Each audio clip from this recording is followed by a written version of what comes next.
Although Liurnia of the Lakes is a massive zone with tons to find and secrets everywhere, its collectibles aren't that well hidden, with only a select few requiring any real effort to grab.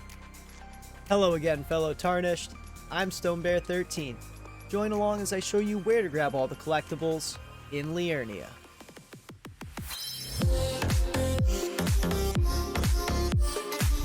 As usual, all of these will be found outside of Legacy Dungeons, as I have full walkthroughs of each one coming very soon. Starting off, we have 2 golden seeds to be found. First, we'll head to the fallen ruins of the lake site of Grace. From here, we'll head northeast between the building and the ruins to the lone golden tree and our first seed. Next, we'll head to the ravine site of Grace. Head northeast, upstream. Eventually you'll reach the end, and between some giant land squirts will be your second golden seed. Next, we have 3 sacred tears to pick up, scattered all across the zone. First one is pretty tough to miss. Downhill from the lake-facing cliff site of Grace, in the Church of Erith where we meet Topes, there's a sacred tear at the base of the Merica statue. Our second can be found at the Bellum Church, just off the Bellum Highway to the northwest. Inside, resting at the base of the Radigan statue, will be another sacred tear. Our final sacred tear will require a little effort, as it's located at the Church of Inhibition, guarded by festering fingerprint Vike. Once you've cleared the way, resting inside at the base of the Merica statue will be your third and final sacred tear. Moving on, we have 3 crackpots and 3 ritual pots to be found, most of which will be located at Jarburg. If you haven't made your way into Jarburg yet, its entrance can be found to the southeast of the Artist Shack site of Grace.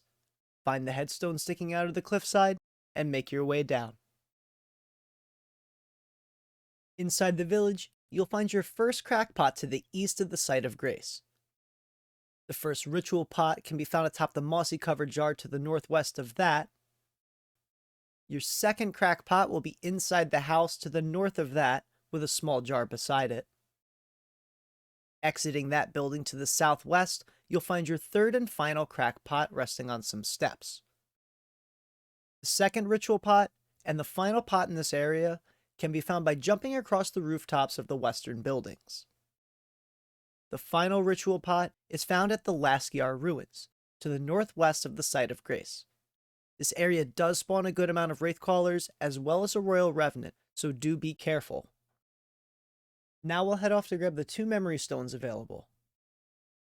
The first is found at Tetsu's Rise, the same island as the Sorcerer's Isle site of Grace. Here, we'll have another turtle puzzle. Speak with the imp statue, and proceed behind the tower. Up in a tree, you'll find your first turtle. And downhill to the northwest, you'll find your second. The third turtle is a bit tricky. You'll have to head to the imp statue and go southeast. Down off the rise, you'll find this turtle. With all 3 spectral turtles found, the seal on the rise will open, and you can climb atop to loot your memory stone. The second memory stone will actually require you to finish Topes' quest, which I will have a video coming out on very soon. Once you've given Topes' Academy gate key, you'll receive the Erudition gesture. Head to the converted tower, where we can find a message on the ground that reads, "Erudition guide thee." Perform the gesture, and a spectral ladder will appear. Climb atop and loot your second memory stone. Finally, we have 2 Larval Tears available to collect. First, we'll head to the village of the Albinorics, under the cliffs to the southwest of the zone. From the site of Grace, we can find a Larval Tear resting near a crypt to the northeast, guarded by some mad Albinorics. The final Larval Tear, to no surprise, is the most difficult to earn.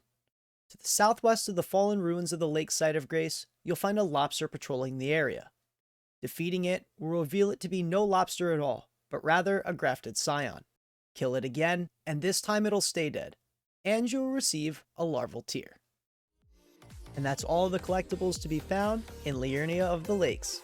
If this helped you out, be sure to leave a like or a comment.